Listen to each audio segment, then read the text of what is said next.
السلام عليكم ورحمة الله، ازيكم عاملين ايه؟ وحشتوني جدا جدا جدا من اخر فيديو نزلته معاكم. غبت عليكم سامحوني، بس كان غصب عني. النهاردة بقى جايلكم اصالحكم بوصفة خطيرة هنعمل مع بعض كفتة الحياتي بكل اسرارها وكل تركاتها، وان شاء الله هتطلع معاكم احلى من بتاعة المحلات. بس قبل ما نبدأ الفيديو، لو انتي اول مرة تشوفيني، انا شيماء شاهين ودي قناتي. يا رب القناة تعجبكم، وهستنى لايك وهستنى كومنتات منكم كتير تقولوا لي ايه رأيكم. اول حاجة ببتدي اجهز المكونات بتاعت الكفتة، وفي تريكاية هقول لكم عليها مع الفيديو. هي دي اللي بتخلي الكفتة زي من اللي بنجيبها من عند المطاعم او بناكلها عند الحيتي بالظبط.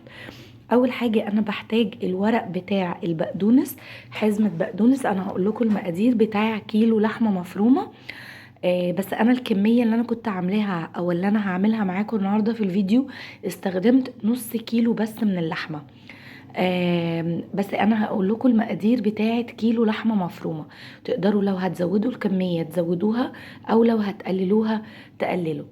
اول حاجه انا جبت حزمه من البقدونس، خدت الورق بتاعها بس، قطعته وفرمته ناعم جدا. البلانشة كانت بتتزحلق، فحطيت الكوستر ده من تحتيها عشان اعرف افرمها. ممكن تقطعيها بالسكينة صغير خالص، وممكن المخرطة بقى بتاعت الملوخية دي بتقطعها ناعم قوي، زي ما احنا عايزين. قطعتها كويس وعملتها الاول، قطعتها بالسكينة على قد ما اقدر صغير، وكملت عليها بالمخرطة.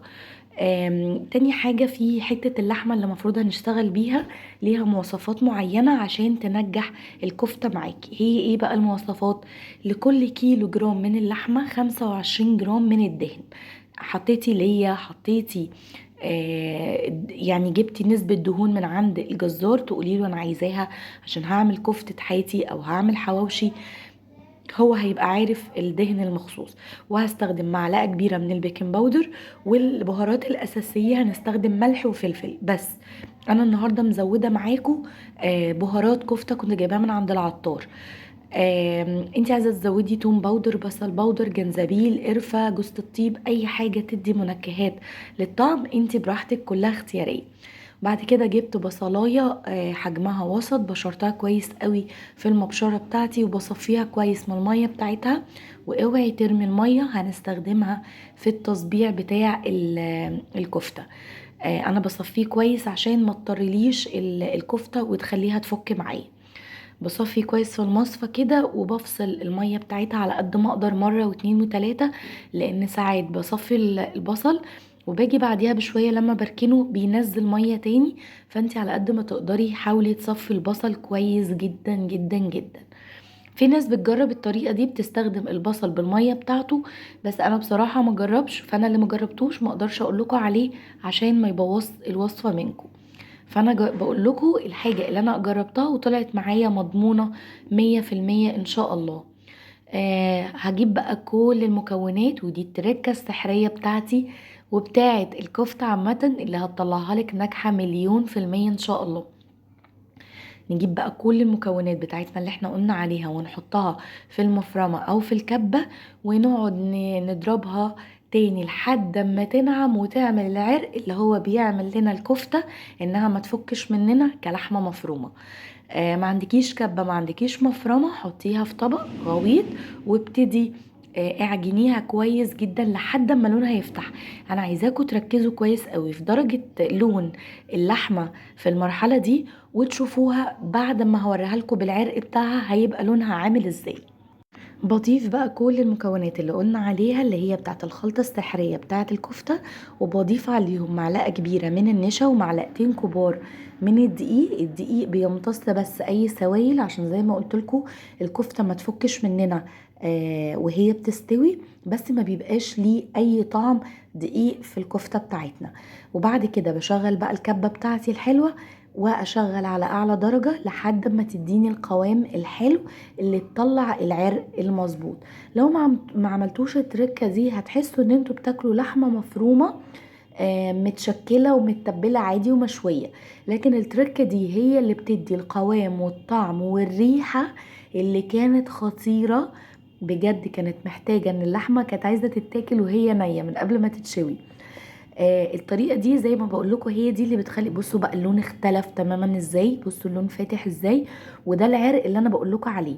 انا بس حبيت اتأكد تاني، اشغل عليها الكبة تاني بحيث تديني ما احسش بطعم البصل المفروم، ما احسش بطعم البقدونس، ان كل المكونات تدوب مع بعض كده وتدي تجانس وتدي قوام حلو للكفتة. خلاص انا خلصت. مفروض تتساب بقى ترتاح شوية في التلاجة حوالي 3 أو 4 ساعات. لو خلصتيها من بالليل يفضل تخلصيها من بالليل. لو خلصتيها من بالليل وهتشتغلي فيها تاني يوم تعملي المرحلة دي وتشكليها وتحطيها في التلاجة على طول. لكن لو هتشتغلي فيها نفس اليوم يعني بتريحيها على مرتين، مرة دلوقتي بعد الفرم ده ومرة بعد ما تتصبع تاني. انا اللي نفعني ان انا كانت اللحمه مخرجاها من الفريزر، فاللحمه كانت ساقعه ما سخنتش مني كتير بعد الفرم، فحطيتها حوالي من نص ساعه لساعه الا ربع كده في الديب فريزر عشان انا كنت مستعجله عليهم.